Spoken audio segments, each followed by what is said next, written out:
The T57 is such a fucking good tank.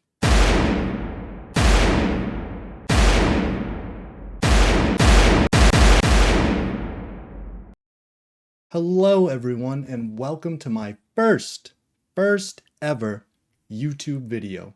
Today we're going to talk about one of my favorite tanks, the T57 Heavy. If you've ever been around my stream the last several seasons of Onslaught, or even just in watching me play pubs, you know that I'm a huge fan of this tank. It's just one of my favorite tanks, and finally it is getting its day in Onslaught.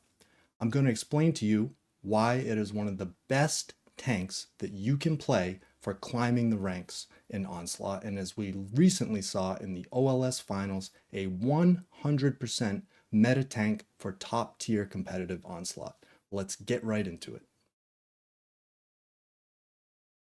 Okay, if you're unfamiliar with the T57, it is a tier 10 American heavy tank with its primary distinguishing feature being a 4-shell autoloader with 400 alpha damage per shot.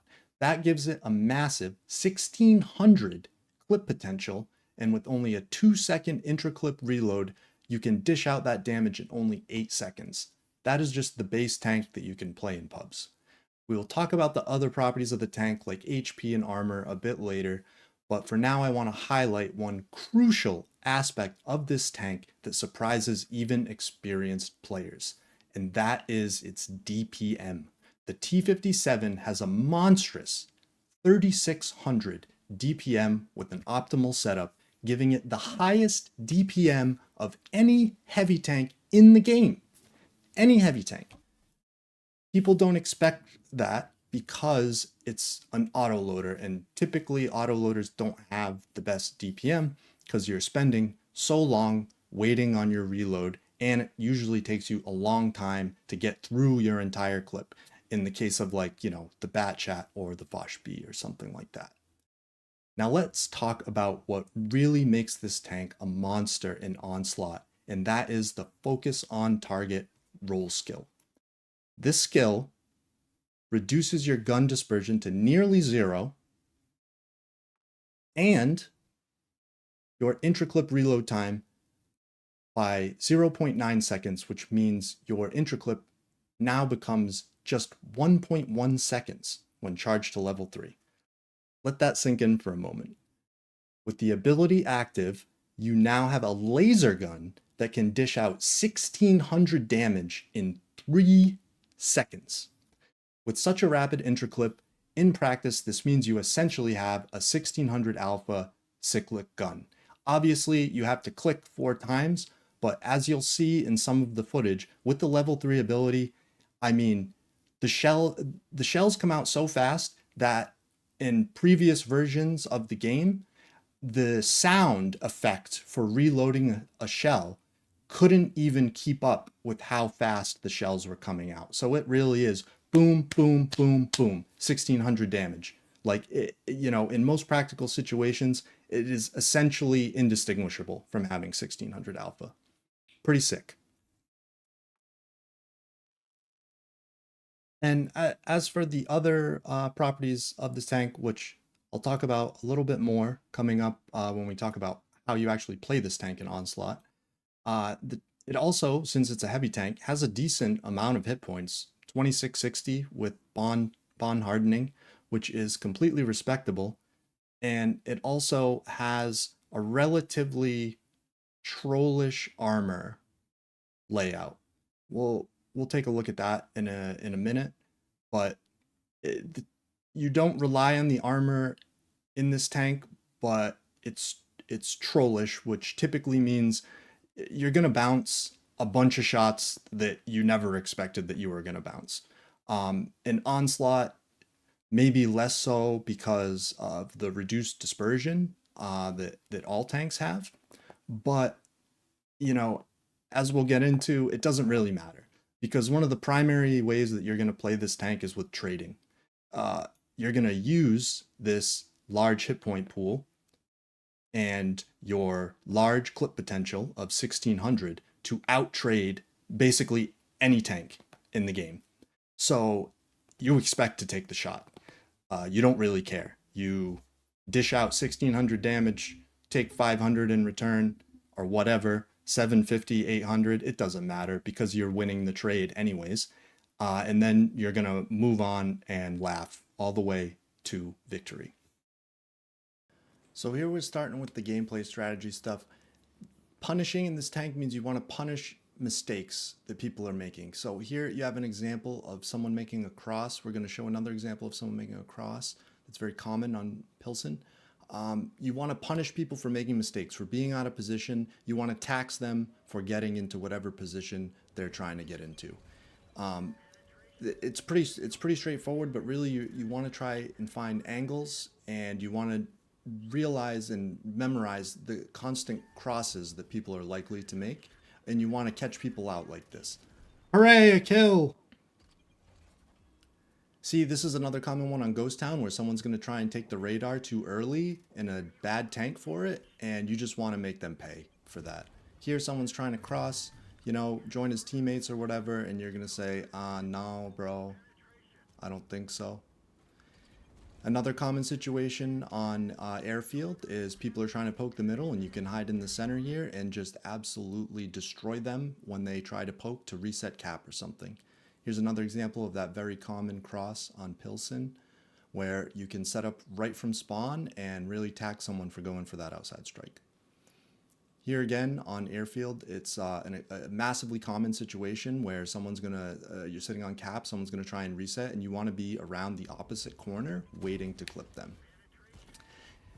Here you get into support where really you're gonna help your teammates win their 1v1s, win their brawls. You want to jump into a fight and add 1600 damage instantly for so that your teammate can win that fight, and you can play off their HP. That is another key aspect of this tank. You don't have the most HP in the game. You do have good HP as a heavy tank, but you really want to be playing off of your teammates' HP. Stop trying to simp. And supporting them if you can. Especially if you have super heavies. There's another example where I'm just going to pull up, you know, my buddies are fighting, his big E100 thinks he has a lot of HP, comes in, gets deleted. Good night.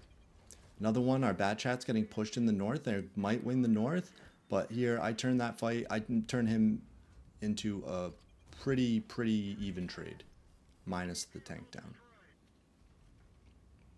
We don't really have to even do anything. Ooh! Gratuitous ammo rack.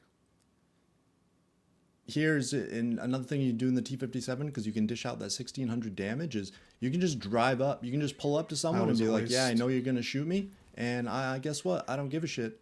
I'm just going to clip you out. I'm going to take your shot, and at the end of the day, that is a good trade deal. The best trade deal, as one might say.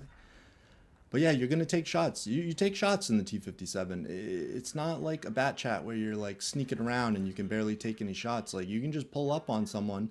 You can shoot faster than a Foch, you know? You just pull up. Go ahead, shoot me. Shoot me. 400. Look at this. 1600. I'll take the trade, you know? The tank, you can force your will upon people in this tank a little bit, to a greater extent than almost any other tank. You know, the Foch has this massive ability to burst and trade, the bat chat, but actually it takes them a pretty long time to get out all their shots, and you're often not going to get a full clip unless someone's really out of... Despite the awesome power of the T57, the map you are on does matter. The tier list here shows my personal preferences for map picks. S tier means an auto pick. 99% of the time I will pick T57 on this map. A tier, I will often pick T57, but it depends strongly on team composition. For example, on Live Oaks, I am probably not going to pick the T57 if my team is playing light plus medium tanks for a control strategy or to play primarily on the offside. F tier, although is a giga tank, the T57 can work anywhere. It is not particularly well suited to these maps. You can see these are largely open maps, or maps where speed and taking initial positions is critical. You can consider playing T57 on these maps hard mode. I would encourage you to play the T57 in pubs to get used to it before Onslaught starts. It's still an extremely strong tank at pubs. Some players think it's one of the better tanks in the game for farming pub DPGs. I would encourage you to get used to the tank, get familiar with it, put some good equipment on it, and really get, the ins and outs of how the tank works and how it feels. It's very, very strong in pubs, but that key onslaught ability is what really takes it to the next level. So if you're able to master the tank without that ability, you're going to be way better off when you go to play this tank in Onslaught. You will be an absolute monster, trust me. Gameplay highlights coming up, some stuff from the pro games. Hope you enjoy. Thank you for watching my first ever full-length YouTube video. And please, if you enjoyed this, let me know in the comments. And of course, like the video and subscribe if you'd like to see more. Thank you. He's already dead. Open fire.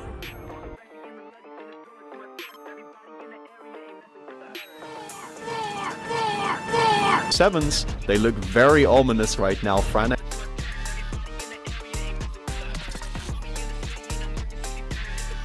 He explodes to the T57s coming out of nowhere.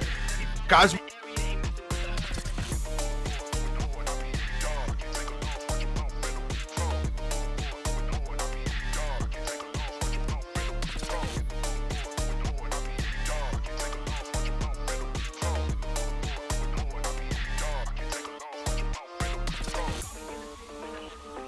Vanished.